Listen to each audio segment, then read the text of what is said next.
तमाम देखने और सुनने वाले दोस्तों को खुशामदीद कहते हैं। बात करना चाहते हैं सीमा हैदर के हवाले से। हमने लास्ट वीडियोस में आप लोगों को दिखाया कि पाकिस्तान में हिंदू कम्युनिटी को किस तरह का फ्रीडम हासिल है। हमने पूरे रामदेव मेले की कवरेज की और एक एक वीडियोस आपको दिखाई। मजीद वीडियोस मौजूद हैं जो डे बाय डे हम अपलोड करते रहेंगे। आप ये स्क्रीन पर पिक्चर देखिए और अंदाज़ा लगाइए कि ये लड़की जिसका नाम सीमा मीना है, जो इंडिया की लड़कियों को ख़राब करने के मिशन पर आई है, कि देखिए कि तेल की मालिश करवा रही है और पूरा गिरेबान खुला है। आप ये देखते जाइए कि अभी तो सिर्फ शुरुआत हुई है, आगे आगे क्या क्या खुलता जाएगा, आपकी आंखें भी खुलती जाएंगी। ये वो लड़की, मैं लड़की तो नहीं कहूँगा, माफ़ कीजिएगा, ये वो मनहूस इंसान है जिसके बारे में जितना कुछ गालियों के साथ कहा जाए कम है, लेकिन हम गालियाँ देने से अवॉइड करते हैं क्योंकि गालियाँ देना किसी भी तौर मुनासिब नहीं है। लेकिन हम हिंदुस्तान के उन दोस्तों को ये पैगाम ज़रूर देना चाहते हैं कि ये सिर्फ़ और सिर्फ हिंदुस्तान की उन लड़कियों को ख़राब करने के लिए आई है जो घरों में बैठी रहती हैं या जो अपनी ज़िंदगियां सुकून के साथ और बाइज्जत तरीके से गुजार रही होती हैं। अब ये देखिए कि इसने सिल्वर प्लेट हासिल कर ली है। अभी गोल्ड प्लेट के लिए इतना गिरेबान इसने खोल लिया है और बाकायदा अंदर के वो जो दाग धब्बे हैं वो भी नज़र आ रहे हैं। तो अब देखिए कि इसके किरदार पे कितने दाग धब्बे हैं, तो उसी हिसाब से इसके जिस्म पे भी उतना ही दाग धब्बे हैं। हमने हर बार वीडियो में एक ही बात कही थी, देखिए कि आप लोगों की वहाँ की लड़कियों को ख़राब करने के लिए आई है।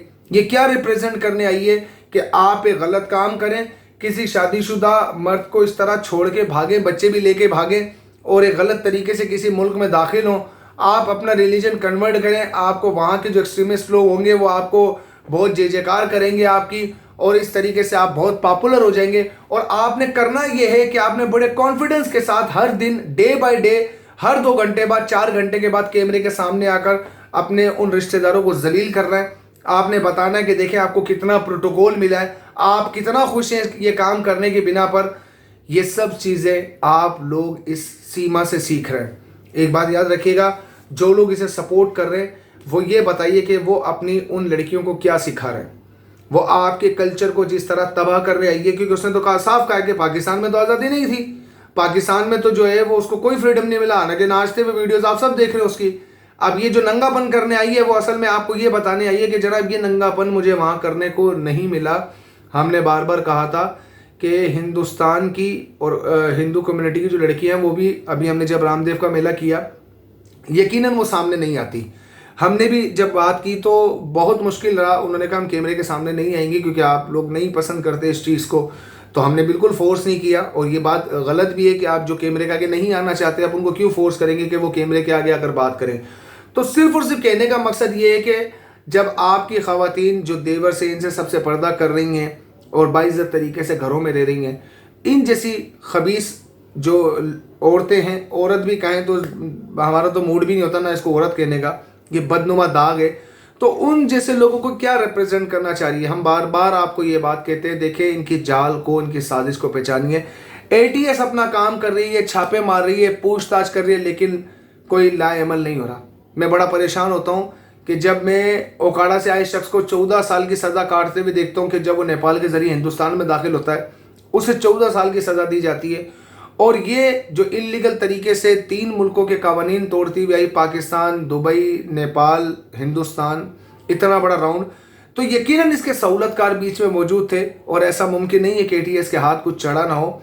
यकीनन एटीएस को बहुत कुछ मिला है, खुफिया कोड्स मिले, मैसेजेस मिले। सिर्फ कहना ये आवाम को चाहते हैं, जो 70% आवाम इसके ख़िलाफ़ है, 30% आवाम मज़ीद जो इसको प्रोटेक्ट कर रही है, जो इसको यूट्यूब से मिलने वाली अर्निंग की बधाइयाँ दे रही है। थोड़ी देर के लिए एक्सट्रीमिज़म से बाहर आकर सिर्फ ये सोचिए कि ये किसी मशीन पर, अगर ये नहीं है, ये किसी मिशन पर नहीं आई है, तो ये अब क्या शुरुआत हो चुकी है। पहले नाचने से शुरू हुई, अब ये तस्वीर देखिए और इस तस्वीर में इसका नंगापन देखिए। आपकी बहन बेटियों को क्या सिखाई गई है, ये बताना चाह रही है कि आपने ये सब कुछ करना और मैं ये दिखाने आई हूँ। तो आप क्या उम्मीद करती है कि जिसका 6 महीने में इतना कॉन्फिडेंस लेवल हाई हो, वो आने वाले 6 सालों में इस मुल्क में क्या करेगी।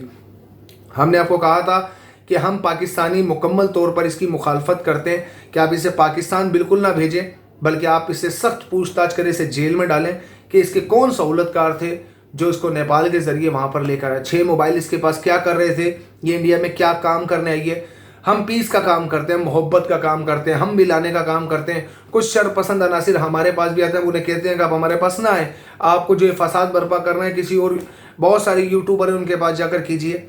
हम तो सिर्फ मोहब्बत के लिए बात करते हैं, प्यार के लिए बात करते हैं कि जो सीमा जैसे लोग नफ़रत की दीवार को खड़ा करते हैं, हम उसे गिराने की कोशिश करते हैं कि देखिए आप लोग एक दूसरे के साथ मिल के रहिए। हम यहाँ पर मिल के रहते हैं। बहुत सारे बेवकूफ़ लोग ये समझते हैं कि यहाँ पर हिंदू जो लोग हैं उनके लिए कोई यहाँ पर प्रोटोकॉल नहीं है, उन्हें कोई नौकरियाँ नहीं मिलती, उन्हें पता ही नहीं है कि यहाँ पर ब्यूरोक्रेसी में नॉन मुस्लिम बैठे हुए हैं। यहाँ पर बड़े बड़े इदारों के अंदर जो है हिंदुज़म की जो लोग हैं माइनॉरिटी में, उनका कोटा निकलता है बाकायदा, चाहे वो कोई भी कमीशन का एग्ज़ाम पास किया जाए या नॉर्मली कोई जॉब हो, सब में कोटा नॉन मुस्लिम का मौजूद है। यहाँ तक कि इनकी मिनिस्ट्रियों में भी यहाँ पर अभी भी मिनिस्टर सिंध गवर्नमेंट में मौजूद है, वफाक की मिनिस्ट्रियों में मौजूद हैं। तो अगर इल्म नहीं है तो थोड़ा सा जांच पड़ताल कर लें कि मुकम्मल तौर पर तहफ़्फ़ुज़ दिया जाता है। हमने रामदेव मेले की जब कवरेज की 2500 नफरी तानात की गई। बिला वजह की नफरतें ना फैलाएं, या तो तहकीक करें, वरना हम आपको दिखाते जा रहे हैं, आप लोग देखते जाइए। खैर, अपनी राय का इज़हार कमेंट सेक्शन में कीजिएगा। मिलते हैं अगली वीडियो में, तब तक के लिए बहुत सारा ख्याल रखिएगा। अल्लाह हाफिज़।